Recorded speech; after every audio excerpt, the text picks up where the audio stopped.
Le chemin de Compostelle, entre Le Puy-en-Velay et Moissac. 7 témoignages sur un chemin de rencontre.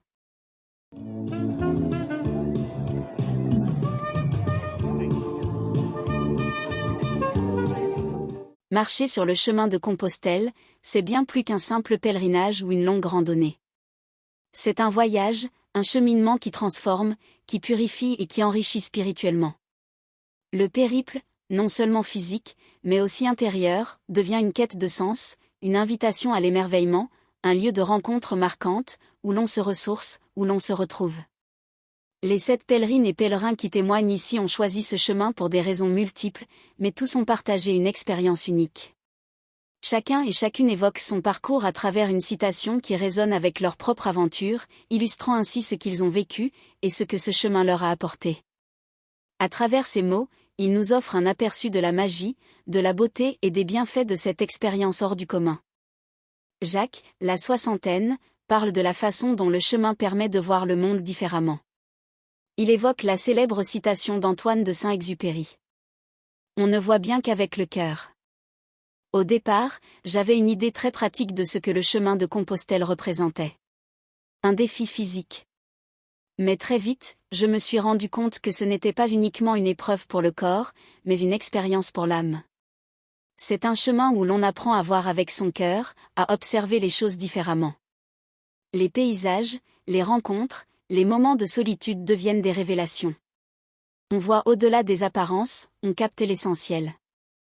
Jacques confirme que le chemin est aussi un retour à l'essentiel. Lorsque l'on marche, on fait abstraction du superflu et l'on se concentre sur l'essentiel, l'instant présent, les relations humaines, la beauté du monde.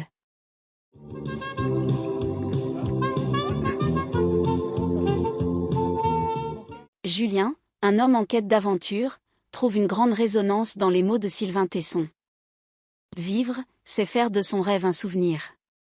Partir sur ce chemin, c'était pour moi un rêve d'enfance. C'était une aventure que j'avais imaginée et fantasmée pendant des années. Mais ce que j'ai découvert sur le chemin, c'est que ce rêve n'est pas seulement une destination, il est aussi un souvenir qui se construit à chaque étape. Le chemin nous permet de vivre ce rêve, de le savourer, de le transformer en un souvenir précieux. Julien parle de l'ampleur de l'expérience, qui dépasse la simple marche. Ce n'est pas un simple voyage, c'est une manière de vivre. Chaque pas est une manière de faire grandir ce rêve, de le transformer en réalité.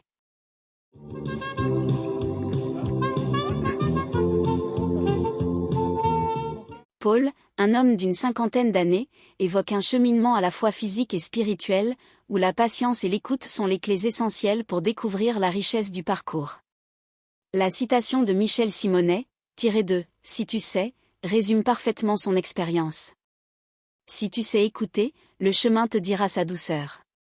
Si tu sais observer, le chemin t'enseignera la sagesse. Si tu sais être patient, le chemin te donnera le bonheur. Le chemin nous apprend la patience. Il nous apprend à écouter, à observer les petites choses, et à apprécier la douceur d'un paysage, la sagesse d'une conversation, ou encore la beauté d'un moment de solitude. C'est une école de la lenteur, où chaque pas nous invite à être présent, pleinement et sans distraction. Si on est ouvert, le chemin nous apportera exactement ce dont nous avons besoin, que ce soit pour l'âme ou le corps. Paul parle également de la magie du chemin, c'est une expérience qui vous ressource à chaque étape, comme si chaque paysage, chaque rencontre, chaque instant est un don. Le bonheur n'est pas dans la destination, mais dans l'apprentissage que vous faites chaque jour.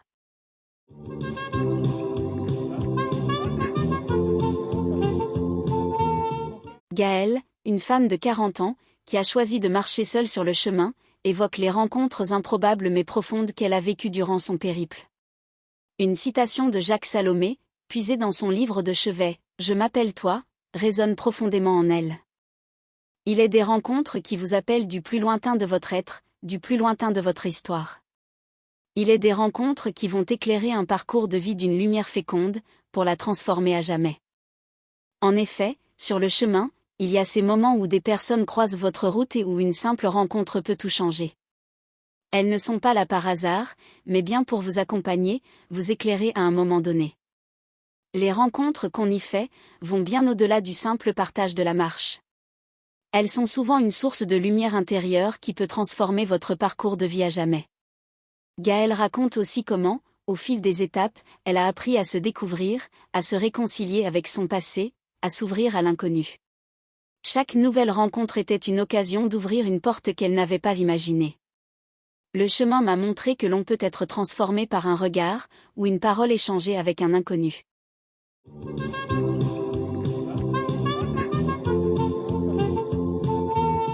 Alain, un pèlerin en quête de spiritualité, trouve un grand écho dans les mots de Dom Elder Camara. Heureux qui se sent éternellement en voyage, et qui voit dans tout prochain un compagnon désiré. Le chemin m'a montré qu'il n'y a pas de fin à la quête, il n'y a que des étapes. Chacune d'elles est une rencontre, une opportunité d'apprendre, de grandir. Que l'on marche seul ou accompagné, chaque personne croisée devient un compagnon de voyage, et chaque rencontre devient une leçon. C'est une aventure collective autant qu'individuelle. Alain évoque l'aspect spirituel du chemin, un voyage vers une plus grande compréhension de soi et du monde. Le chemin de Compostelle, c'est une école de vie, une manière de se rapprocher de ce qui est essentiel, de ce qui nous dépasse.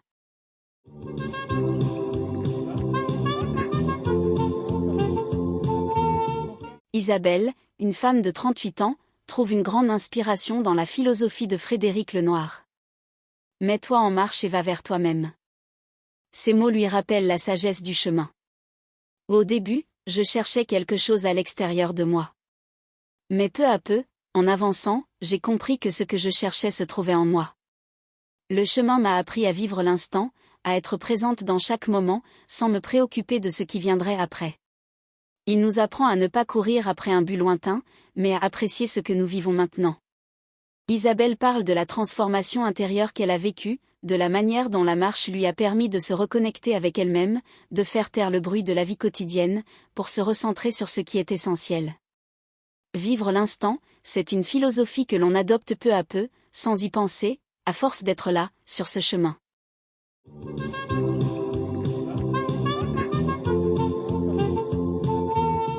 Sylvie, 45 ans, a parcouru ce chemin pour renouer avec elle-même après plusieurs années de routine épuisante. Elle prononce souvent une citation de Jacques Salomé, puisée dans un ouvrage qu'elle aime lire à haute voix, « Je m'appelle toi ». Le plus important n'est pas ce que l'on donne aux gens, mais ce que l'on éveille en eux. Ces mots ont pris un sens profond pendant son périple. Ce chemin m'a permis de me reconnecter à une forme d'humanité essentielle. On est souvent pris dans le tourbillon de la vie moderne, mais là, on a le temps d'éveiller en soi ce qui nous nourrit. C'est ce que j'ai trouvé au fil des kilomètres, ce ne sont pas les choses matérielles ou les réponses toutes faites qui comptent, mais ce que chaque rencontre, chaque moment sur ce chemin nous apprend. Ce chemin m'a appris à me recentrer sur l'essentiel et à voir le monde autrement. Sylvie explique aussi que le chemin de Compostelle, avec sa simplicité, est un révélateur. Il n'y a rien de superflu ici, juste l'essence même de la vie.